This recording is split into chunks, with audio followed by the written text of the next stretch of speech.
Good morning seventh class. Sanskrit का 7th chapter संकल्प सिद्धिदायक है। यानी जब हम किसी कार्य का संकल्प करते हैं तो वह सिद्धि को देने वाला है, यानी पूरा होता है, सिद्धि को देने वाला होता है। लेसन में पार्वती और शिव की कहानी का स्टोरी का वर्णन किया गया है कि किस प्रकार भगवान शिव को पाने के लिए पार्वती दृढ़ प्रतिज्ञ होती है, वो तपस्या करती है और उसके लिए वो तपस्या करती है और लास्ट में अपनी तपस्या के बल पर भगवान शिव को प्रसन्न करती है और उनको वर रूप में प्राप्त करती है। तो इसके लिए जबकि पार्वती बहुत मतलब सुकोमल होती है, तो उसमें देख सकते हैं कि किस तरह से मतलब अपने आप को वो सिद्ध करने की कोशिश करते हैं। इसमें बताया गया है कि संकल्प सिद्धिदायक है। पार्वती शिवम प्रतिरूपम ऐच्छित। पार्वती शिव को पति के रूप में प्राप्त करना चाहती थी। तदर्थ सा तपस्याम कर्तुम ऐच्छित। तदर्थ इसके लिए वह तपस्या करना चाहती है।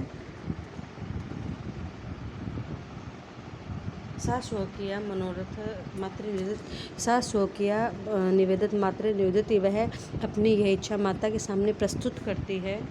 तत्श्रुत्वा माता मैना चिंताकुलावत। ऐसा सुनकर उसकी माँ मैना चिंता से व्याप्त हो जाती है।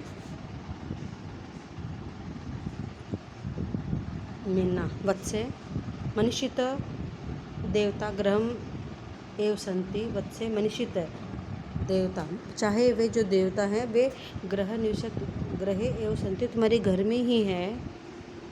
तपः कठिन भवति, तपस्या कठिन होती है। तो शरीर सुकोमलम वर्तते, तुम्हारा शरीर बहुत ही कोमल है। गृह एव वस, घर में ही रहो। अत्रैव तत्राभिलाषः सफला भविष्यन्ति, तुम्हारी जो मन में जो कामना है वो घर पे ही पूरी हो जाएगी। पार्वती अम्ब माँ तादृश अभिलाषा तू मन से तू तपसा एव पूर्णा भविष्यति। जो मेरी कामना है वह तपस्या के द्वारा ही पूरी होगी। अन्यथा तादृशम पति कथम प्राप्स्यति, तो मैं जैसा पति चाहती हूँ वह कैसे प्राप्त होगा। अहम तपः एव चलिष्यामि, मैं तपस्या के लिए जा रही हूँ। इति मम संकल्प, यही मेरा संकल्प है। मन मैना पुत्री त्वमेव जीवन अभिलाषा, क्या ये तुम्हारे जीवन की अभिलाषा है या इच्छा है। पार्वती सत्यम है। परम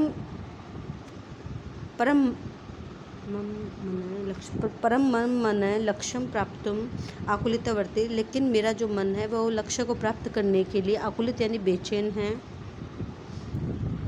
सिद्धि प्राप्य पुनः तत्रैव शरणम आगमिष्यामि, सिद्धि को प्राप्त करके पुनः मैं आपके पास आऊँगी। अहम तप एव चलिष्यामि, मैं तपस्या के लिए जा रही हूँ। इति मम संकल्प, यही मेरा संकल्प है। मैना पुत्री त्वमेव जीवन अभिलाषा, या यही तुम्हारे जीवन की अभिलाषा सत्य। परम मम जीवनम प्राप्तुम आकुलितवर्ती, लेकिन मैं अपने जो मन की तपस्या है उसको प्राप्त करने के लिए बेचैन हूँ। सिद्धि प्राप्य पुनः आगमिष्यामि, सिद्धि को प्राप्त करके पुनः मैं आपके पास आऊँगी। अत्रैव विजया साकम गौरी शिखरम गमिष्यामि, तो अब मैं विजया के साथ गौरी शिखर पर जा रही हूँ। तब पार्वती निश्रद्मी, ऐसा कहकर पार्वती निकल जाती है। पार्वती मनसा वाचा कर्मणा च तप एव तपसी, इसमें पार्वती मन कर्म तप मन कर्म से तपस्या में लग जाती है। कदाचित रात्रो स्थालिंडे कदाचित स्थाल्याम श्रुति,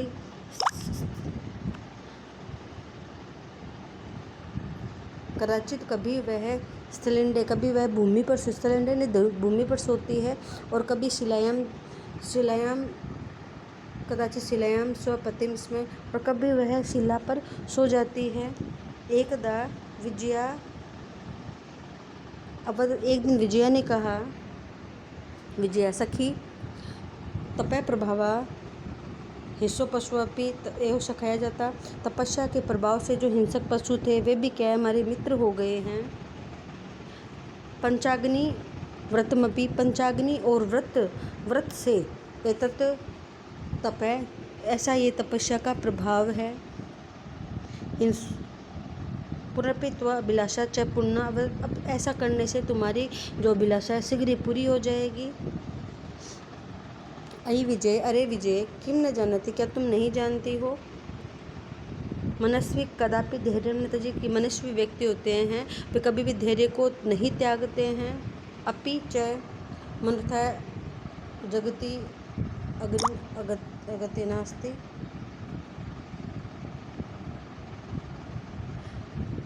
नहीं तो जो मनोस्थ के कारण अगति नास्ते, नहीं उनकी गति भी नहीं होती है। अहम तुम अतीतवती, मैं तुम्हें बता रही हूँ। यज्ञ संपदवती, तुम्हारा यज्ञ है वह संपूर्ण हो चुका है। तपा कारणात् जगति, तो प्रसिद्ध है और तप के कारण तुम जगत में प्रसिद्ध हो गई हो। अपर्णा इति नामना अपि तु प्रथिता, अपर्णा इस नाम से तुम प्रसिद्ध होगी। पुनरपि तपस्या फलेम नैव दृश्यते, पुनरपि दोबारा ये जो तपस्या का फल है वो तुम्हें प्राप्त होगा।